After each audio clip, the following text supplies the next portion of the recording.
ایک بادشاہ اپنے وزیر کے ساتھ سیر کر رہا تھا۔ اچانک اس کی نظر ایک مزدور پر پڑی جو زمین سے اینٹ پھینکتا اور وہ اینٹ ہوا میں قلع بازیاں کھاتی ہوئی تیسری منزل پر پہنچتی۔ بادشاہ نے حیران ہو کر وزیر سے کہا کہ کیا وجہ ہے کہ اس کی زمین پر کھڑے ہو کر پھینکی ہوئی اینٹ تیسری منزل پر پہنچتی ہے؟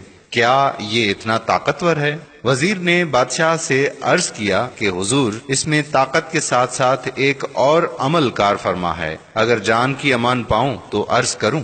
بادشاہ نے کہا کہ کہو، کیا کہنا چاہتے ہو؟ وزیر نے کہا کہ بادشاہ سلامت، ضرور اس کی گھریلو زندگی بہت ہی اچھی گزر رہی ہے، اسے گھر کی طرف سے کوئی پریشانی لاحق نہیں، اسی وجہ سے اس کی اینٹ تیسری منزل پر پہنچتی ہے۔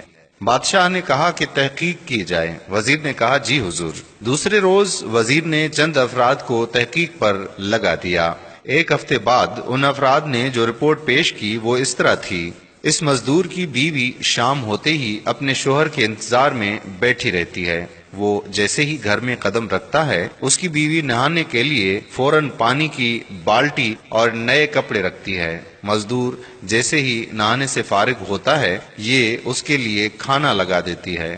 کھانا کمال احتیاط سے پکاتی ہے، نمک اور مرچ کا خاص خیال رکھتی ہے۔ کھانے سے فارغ ہونے کے بعد لیٹنے کے لیے بستر لگاتی ہے، سونے سے پہلے اپنے شوہر کو پینے کے لیے دودھ دیتی ہے، کسی پریشانی کا ذکر نہیں کرتی اور صبر سے کام لیتی ہے۔ جب یہ رپورٹ بادشاہ کے سامنے پیش ہوئی تو وہ مزید حیران ہوا۔ اس نے وزیر کو کہا کہ ان کے درمیان کچھ رنجش پیدا کر دو، پھر دیکھیں کیا نتیجہ نکلتا ہے۔ چنانچہ وزیر نے ایسا ہی کیا۔ وزیر نے کسی طریقے سے اس کی بیوی کے کانوں میں یہ خبر پہنچا دی کہ تمہارے شوہر کے چند دوسری عورتوں سے ناجائز تعلقات ہیں۔ بس پھر کیا تھا؟ شام کو مزدور جوں ہی گھر پہنچا تو کیا دیکھتا کہ نہ تو نہانے کے لیے پانی کی بالٹی ہے، نہ ہی کھانے کا انتظام ہے اور نہ ہی سونے کے لیے بستر۔ اس نے بیوی سے وجہ پوچھی تو وہ لڑنے کو دوڑی۔ مزدور نے بہت صفائی پیش کی لیکن بیوی تھی کہ میں نہ مانوں۔ غرض چند دن یہ قصہ یوں ہی چلتا رہا۔ ایک دن وزیر نے بادشاہ کو کہا کہ بادشاہ سلامت، ہم سیر پر چلتے ہیں اور اس مزدور کی حالت دیکھتے ہیں۔ بادشاہ وزیر سمیت سیر پر نکلا اور اسی مزدور کے پاس پہنچے تو کیا دیکھتے ہیں کہ مزدور لاکھ کوشش کرتا ہے لیکن اینٹ پہلی منزل سے اوپر جاتی ہی نہیں۔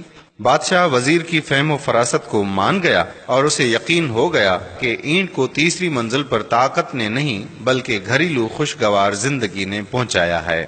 اس قصے سے یہ ثابت ہوتا ہے کہ اگر کسی کی ازدواجی زندگی پرسکون ہے تو وہ زندگی میں کامیابیاں حاصل کرتا ہے۔ لہٰذا ہماری بہنوں کو اپنے شوہروں کا خیال رکھنا چاہیے، وہ جب بھی گھر پہنچتے ہیں تو جھگڑنے کے بجائے ان کی خدمت کریں اور ان سے بہتر سلوک رکھیں۔ آپ نے سنا ہی ہوگا کہ ہر کامیاب مرد کے پیچھے ایک کامیاب عورت کا ہاتھ ہوتا ہے۔ مرد کی کامیابی عورت کی کامیابی ہوتی ہے، لہٰذا ہماری بہنوں کو یہ بات سمجھ لینی چاہیے کہ اگر آپ کے شوہر کی کامیابی ہوگی تو یہ آپ کی ہی کامیابی ہے۔